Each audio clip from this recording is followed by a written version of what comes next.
Passion Sunday, isonto lokuhlupheka. Namhlanje na-ke bese kuphinde kubizwe ngesingisi kuthiwe Palm Sunday, ukuthi-ke isonto lamaSungu. Ledlule benolokuhlupheka kwase kubonakala ukuthi kwehlukaniseni ngoba sivele singena-ke evikini lokuhlupheka. Kanti futhi kuyahlangana. Abebengakabi bikho silapha phandle. Siyabonga noNkulunkulu ngoba bese kuyingathi izulu lifuna lingafuna ukuba siphumele phandle kodwa uma singasukele eduzane nje noma kungenani. Nanxa kuyabe kuhle khona ukuba kodwa ngiyizulu asimsoli uNkulunkulu. Seniyayazela lokho kubizwa ngesingisi kuthiwe i-procession yasesontweni. Sake safika kwenye indawo sashaya i-procession sabadla abantu. Kwaphenduka abantu abaningi ababengakwazi ukuthi bakwazi sezulwini. uNkulunkulu wakhuluma nge-procession iya esontweni. Oqala uthi laba lezi ayingane ezayihamba phambili zigqoke okumhlophe. uNkulunkulu wayijikisa uthi bathi laba bazingilosi. Ibandla-ke uthi ngalibona isonto, indlu yesonto yaba yizulu. Uthi ngathi iy'ngilosi zihole ibandla zolingene sezulwini, mina ngiyabukela ngikho lapho. Waphendulwa nje i-procession, ngingayithathi kancane iy'nkonzo. Lokho siyabonga uNkulunkulu uthe noma lina ngoba uphikile kuhlongena nje asukele lokho ebhusana. noNkulunkulu wasihlonipha. Mhlambe abebengakafiki ufunda ivangeli lapha phandle eliqondene nokungena kukaJesu eJerusalema. Kukhona izinto ezihlanganayo, ilokho kwenza bagcine sesihlanganisiwe leli sonto lenhlupheko nele lamaSungu ngoba kukhona okuhlangana.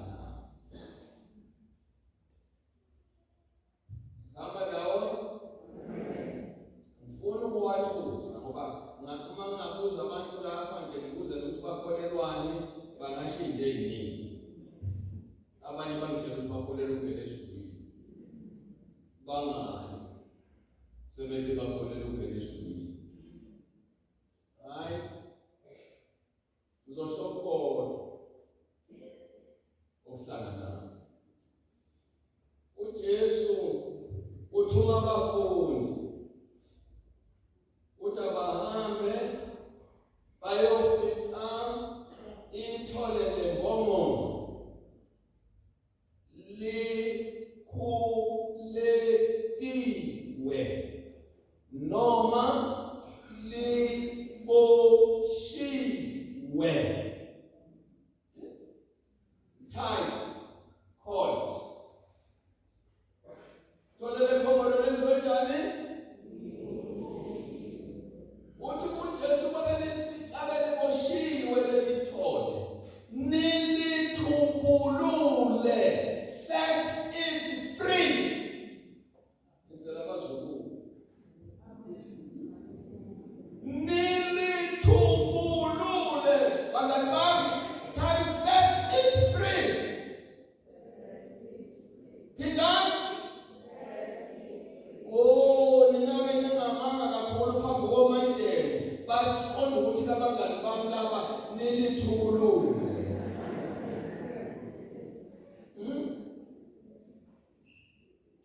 Ngoba liboshiwe. Uma usufunda ngapha kuleli vangeli ade lifundwa, uJesu esethweswe icala angenalo, ethweswe icala elingekho.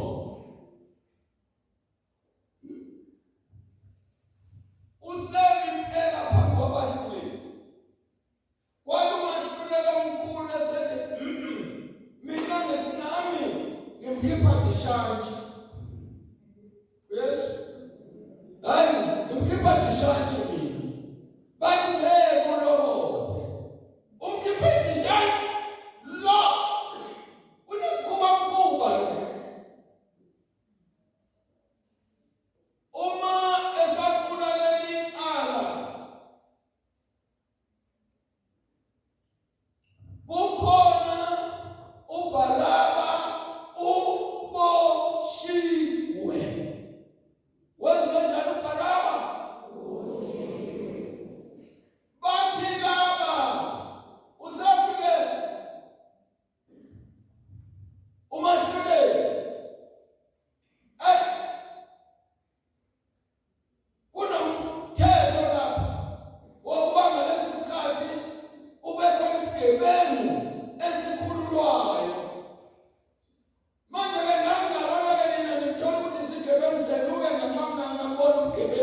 the murderer is set free. The murderer.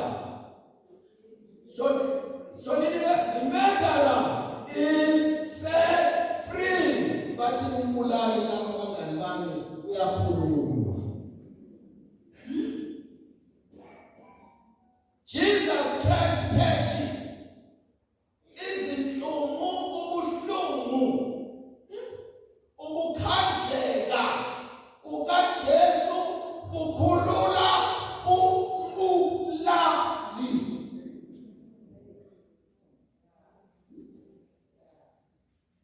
His suffering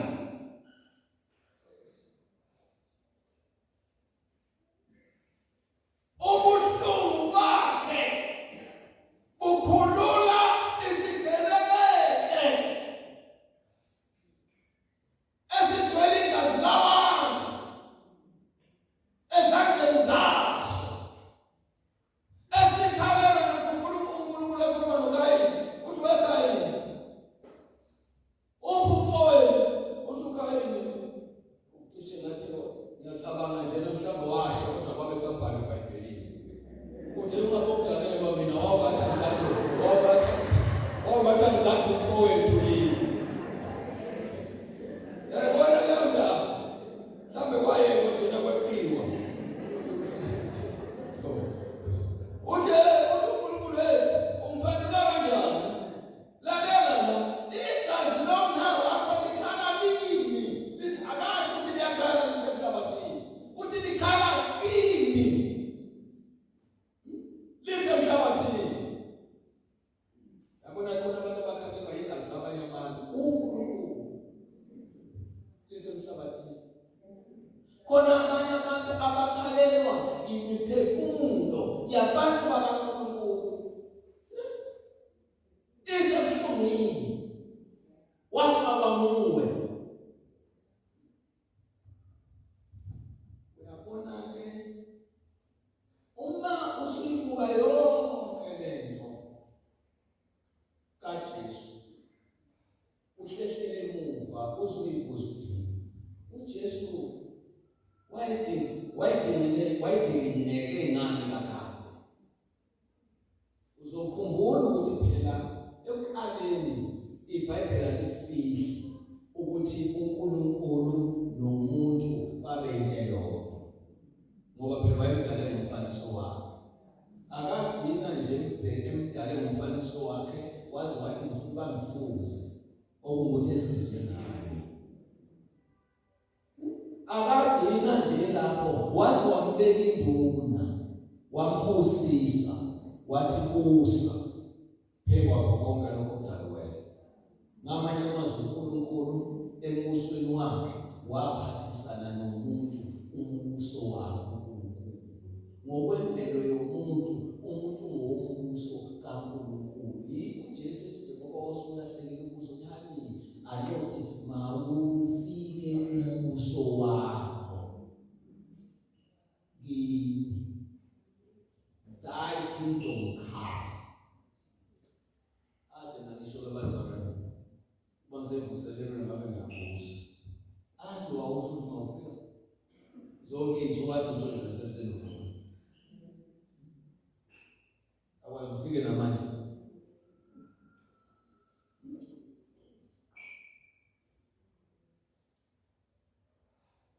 Isithululiwe umbongo. Lithi izwi kaNkulunkulu sebeyiletha-ke kuJesu. Ngiyayisheshisa-ke indaba. Ungaze lithi usitayilelo uzolikosi yabona into sowambheja. Ubengasaqedi esethole ibandla phela bese nekwakwa cha anayo. Ngiyayisheshisa indaba. Le mbono ethululile ushilo uJesu ukuthi uma bebuza ukuthi nenzani anothi inkosi yakudina. Mzalwane, noma ngabe aphethe kangakanani amathwayithwayo aphetheyo, you are hooked. Ey'nkingeni zikwambile. Kwalusuku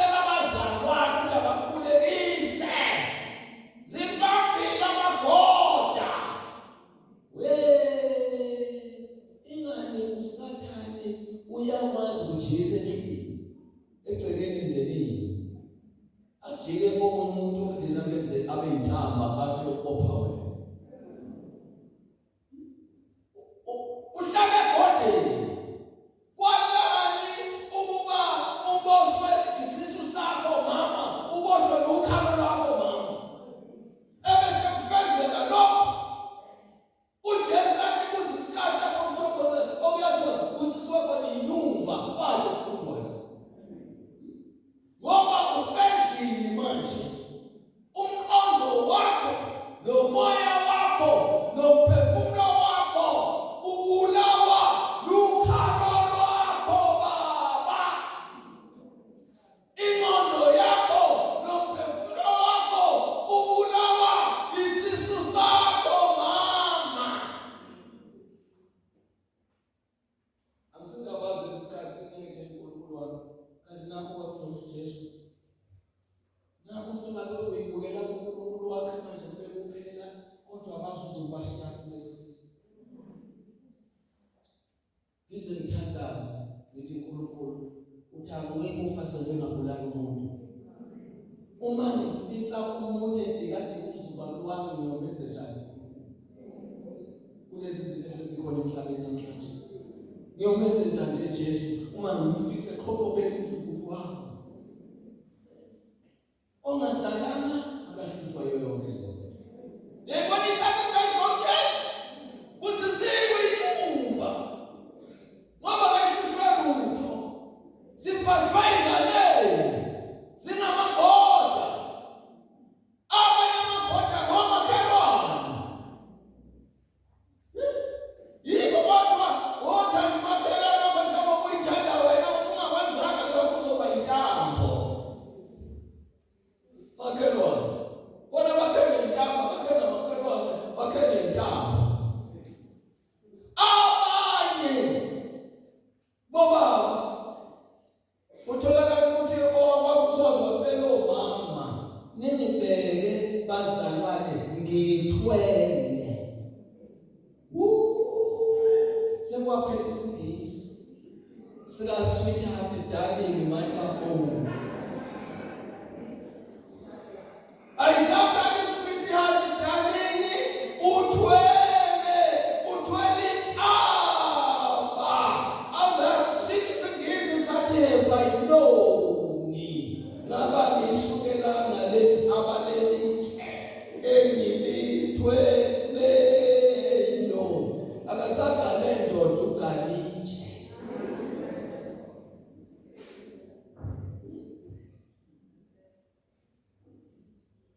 Isinde sezikhona. Useboshini uthwele. Akakwazi ukuhamba. Akithi umthwalo uyasinda. Uninje. Ayisakhathi sithi darling manje. Manje babo. Yonke into ishintshile. UJesu wezela ukuzokhulula abantu ezimeni ezinjalo. Abacindezeleke ngayo yonke indlela eyadalwa ukuthi umuntu kwasuke kwangena ufa olubizwa kuthiwa isono lwamehlukanisa umuntu noNkulunkulu. UJesu wezela ukuzohlanganisa lolufa ukuba umuntu noNkulunkulu babuyelane babe ngamathe nolimi. Khona ngelinye ilanga sebekhululekile abantu wedlula ngane kwethu kulesiya simo esinjeyana athi ngangedlula ngubani ngingubani abantu amangawathathaphi Jesu lo. Jesu lo owanthulula zonke izibopho ezazingobile. Baphuma baraba lapho khona uJesu efika empilweni yomuntu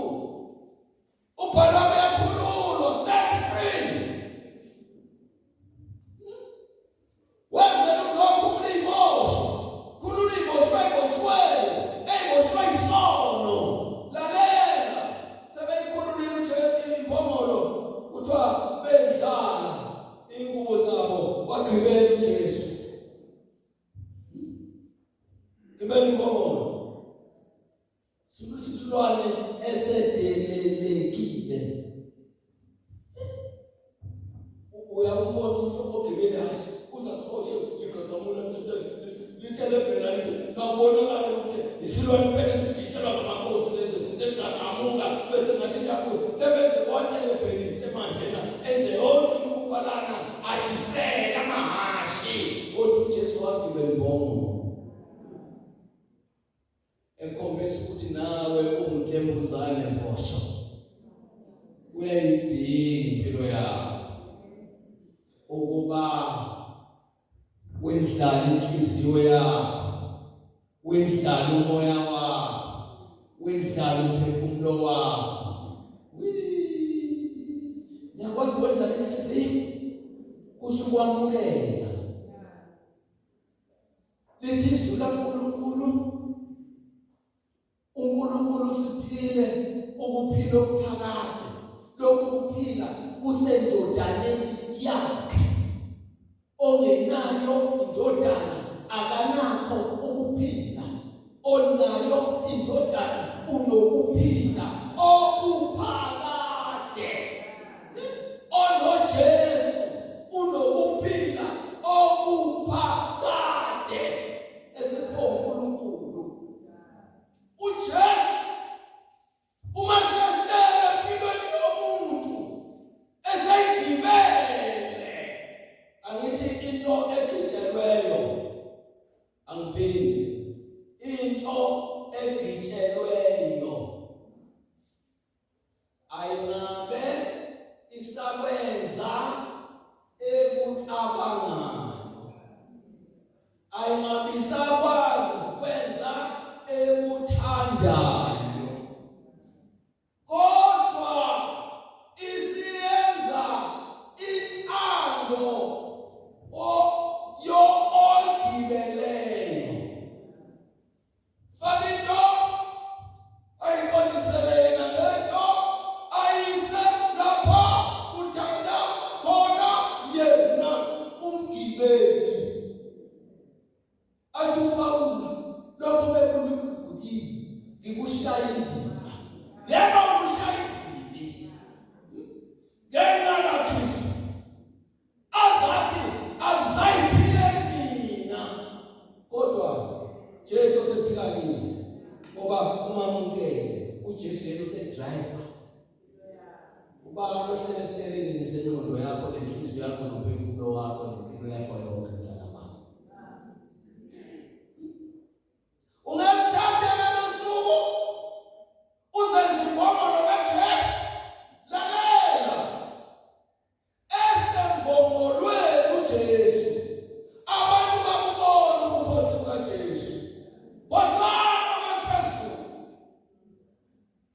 bamdumisa phezu kwembongolo ngoba wathi esembongolweni ubukhosi bakhe ubukhulu bakhe bazirevealed embongolweni noma ngabe uthembusane mfosho uyivelela amadlwana uma wamukela uJesu impilo kaJesu uthola kathi you are modeling ngiyangizwa ukuthi ngikhuluma isiNgisi modeling Jesus Christ life ubuJesu bukaJesu kuyabonwa lapha ngibona phela lapha kwa-TV ngoba sesingakwazi ukuthi sizivelele emakhaya uzubona noma kukhethana okuyintombazane uma udlisela vele okuyimodelayo usithatha isicelo usiphoze ngapha nangapha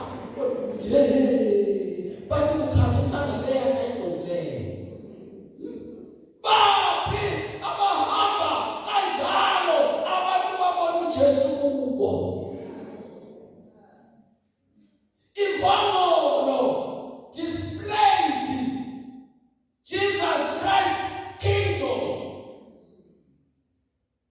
Jesus Christ kingship imbongolo yakubonakalisa ubukhosi bukaJesu badumisa kodwa indaba engekho eBhayibhelini bathi kwathi imbongolo uma isibuya isihambela yodwa kuthiwa yahamba yagcwala umgwaqo, yavimba umgwaqo, yavimba umgwaqo, imbongolo yavimba umgwaqo, kwaba nekhonje esithile, kwaye wavela mvelvelayo, wayifaka imvubu, wayisusa ukuthi icabanga ukuthi kwakudunyiswa yona, kanti ayazi ukuthi kudunyiswa uJesu kuyo. Afuka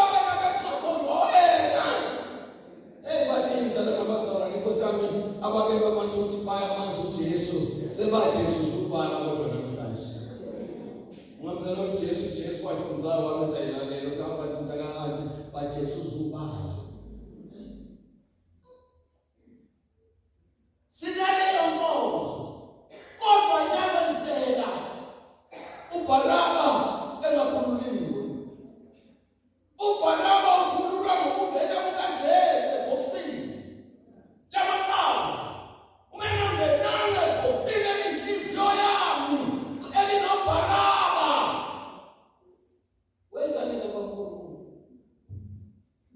uyazi ukuthi ungathi lezi zandla zakho zimhlophe kodwa kutholakala ukuthi okukhulu ngiyamkhumbula uJesu ethi mina ezishwayele ngiyindlela neqiniso nokuphila akekho ngeza ubaba ngaphandle kwami. Nina nacabanga ukuthi uma kukhulunywa ngendlela kukhulunywa nje ngalokho ngesingisi okuthiwa road noma route naphelela lapho. Anakubona ukuthi igama elithi indlela lisho impilo yonke. Indlela engibuka ngayo, indlela emilalele ngayo, indlela bake bantu baxabane athi inganokuwe yindlela okhulume ngayo. Angithi ukukhuluma into enhle kodwa ikhulume kabi ingemukeleki. Indlela oyibeke ngayo ufike uyobika isifo uvele indlela obeke ngayo balimazi baqede laba bantu abavele balimele ufike baqede ngendlela obeke ngayo. Ngiyabona indlela ophila ngayo thola ukuthi iyabalimaza abantu mthakathi. Khona abantu abahamba ngama-wheelchair emotionally, mentally and spiritually balinyazwe indlela ophila ngayo phakathi kwabo. Balinyazwa indlela bahamba ngama-wheelchair kwengamoya ngenxa yendlela okhuluma ngayo. Yayithi intombi yaseMboke very early in my ministry. Phela uNkulunkulu wayengizisile. Ngizule nje umashana lapha ethi ukukhaphaza kancanenyana ethi bengangishade noMamkhizi, ase ngishade noMamkhizi. Ngangishadele uMisi Mkhizi.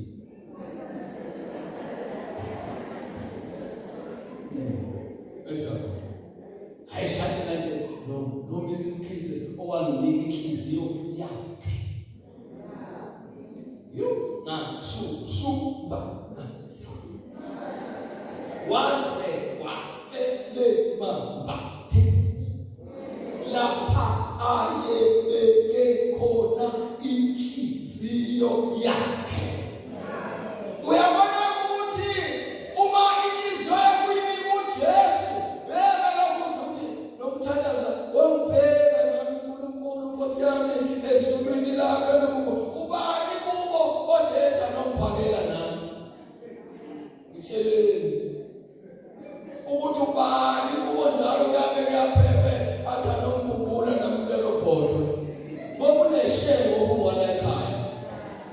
If you belong to Jesus, mama nakulelo ngiyenze ngibheke ukuthi awubheke nami baba Nkosi yami uyazi isifo ukubheka ebusweni wakho adasipha uNkulunkulu umbuso wakhe usedodaneni yakhe ngokuba uNkulunkulu ofunda incwadi yokuqala kaJohane hayi ivangeli John 1 chapter 5 ane lapha 10:11 ngileje lapha 13 onayo indodana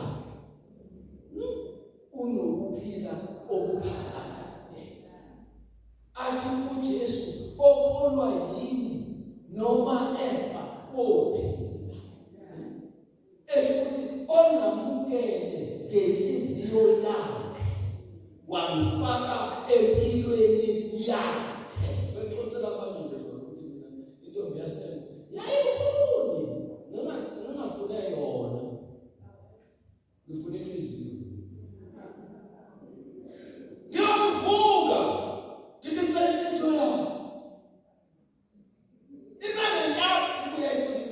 khona intaba ngapha efundisa khona ukuthi asekudini ngelinizwe leqhude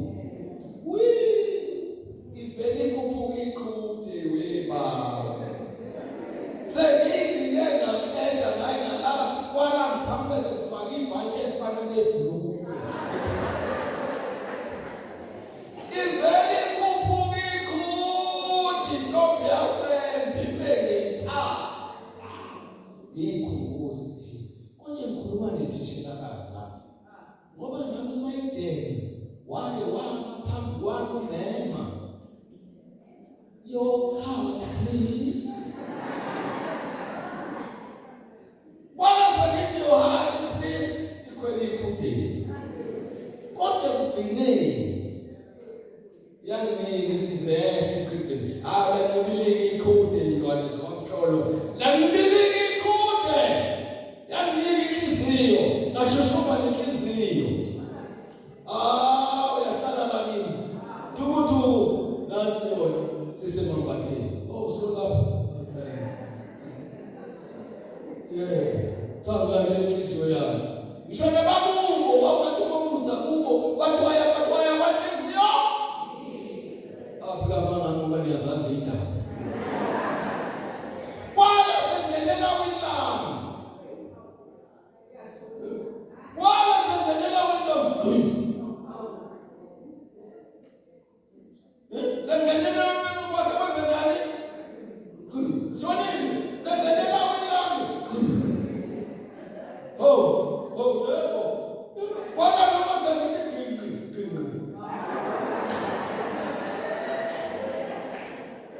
ulandela inhliziyo yakhe inhliziyo yona mpilo yomuntu ulandela ukuphila kwakhe ukuphila nengqondo nomoya uwe lowo yikho ukuthi umoya wakho phansi zisho wena inhliziyo yami ibuhlungu zisho wena ingqondo yami ithithekile zisho wena ngoba lokho kwenza kuba ngibe yini inhliziyo yami ngakho wangifaka empilweni yakhe safakana wazohambela lapha akaze lelodi njalo ngaphethe uNkulunkulu ngicela bani sale sengifele emambatheni ngoba wakhetha wazoshintsha lesipho nangizwa shintsha wazoshintsha lesipho saba senhlizweni yakhe uyabona ke okhululiwe eboshiwe uBarnaba ekhishiwe ejele umfana kaNkulunkulu okhishiwe sonweni wasindiswa lithi iBhayibheli ungumkawubi ibandla kaNkulunkulu lithi iBhayibheli liwumakoti kaJesu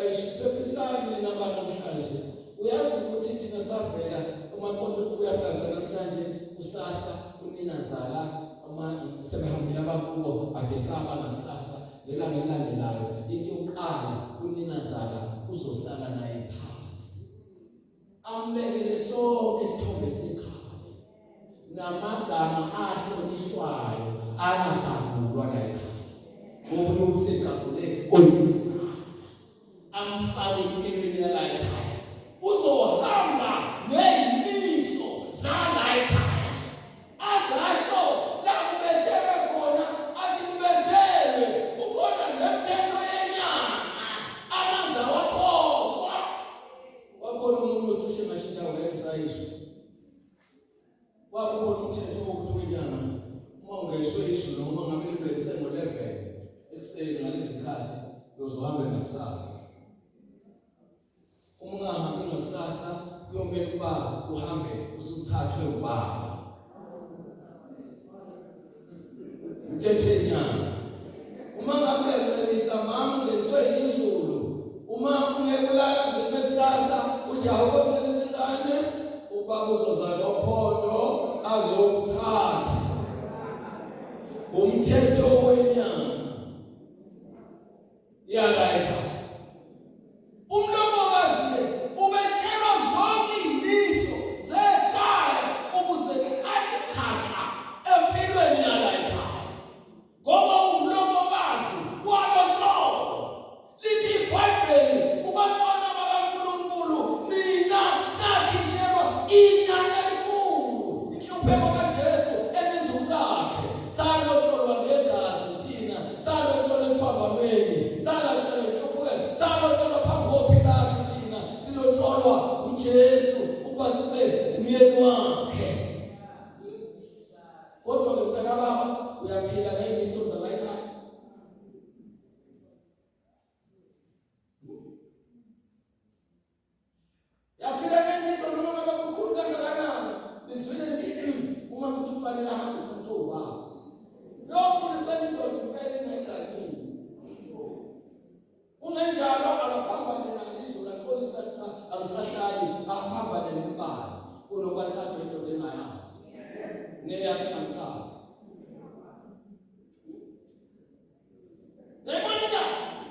qiniseka ukuthi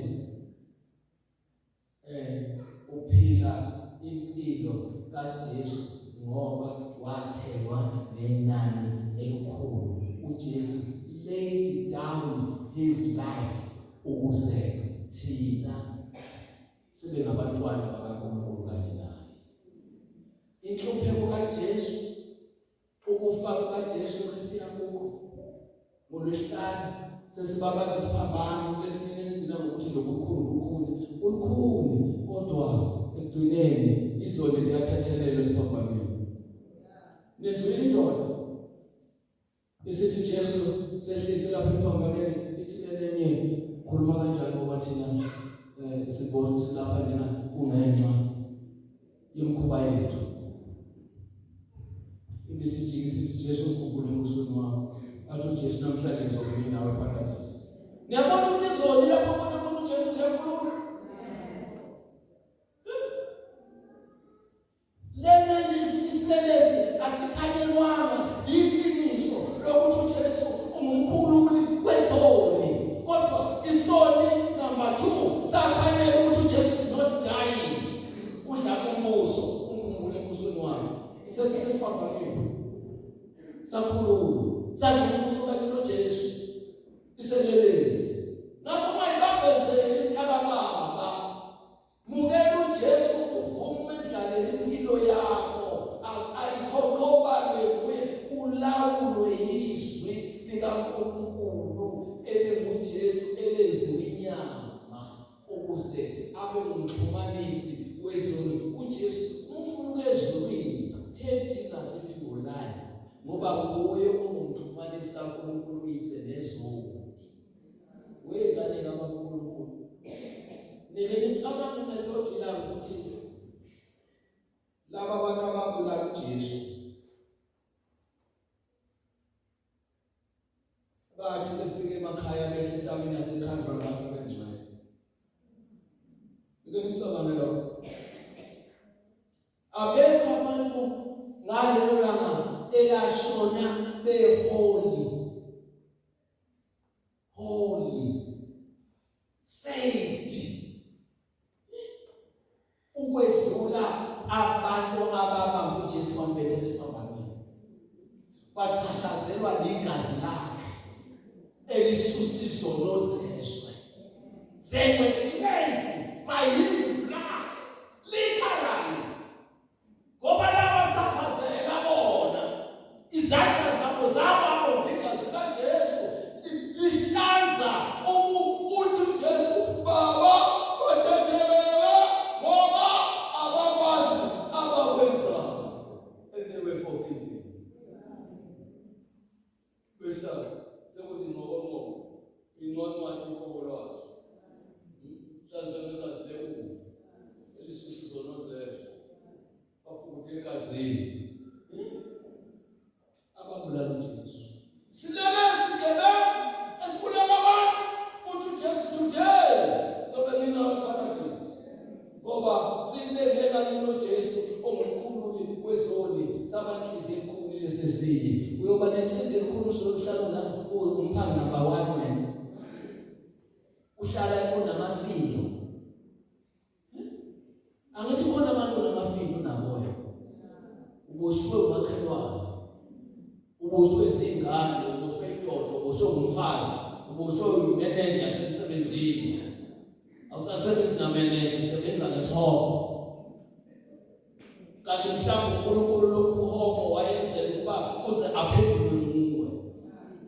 Ngoba wasent church thina sinemission yokuba sithi display Jesus phezu kwesihoko, siphendule isihoko. Phezu kwabantu abaphethe inkohlakalo bebulaliswe, thina sithi display uJesu ukhithika inkohlakalo kulo muntu aphendule nje ukuthi usebenza kanye nawe. Umele iqiniso lothando kaNkulunkulu kuye ekunqaphela yena egqilaza ngayo indaba. uJesu wagqilaza sasindiswa ngenhlupheko yakhe, ngaleyo mivimbo yakho Nkosi usenzwe singakwazi ukufa ungamanye bakhe nangemvimbo yakhe izolo ziyasindiswa abantu bakhululwe ushamasheshi kodwa dololo. Ngakho thatha leli thuba uthi namhlanje na Jesus ila imbongolo yakho. Faka ithombo lomoya ofundele limqondise. Hlala phezu impilo yakho ilawule. Uzibonakalise ngami sigamise ukini ubungcwele bakho nokulunga kwakho nensindiso yakho. Usezwise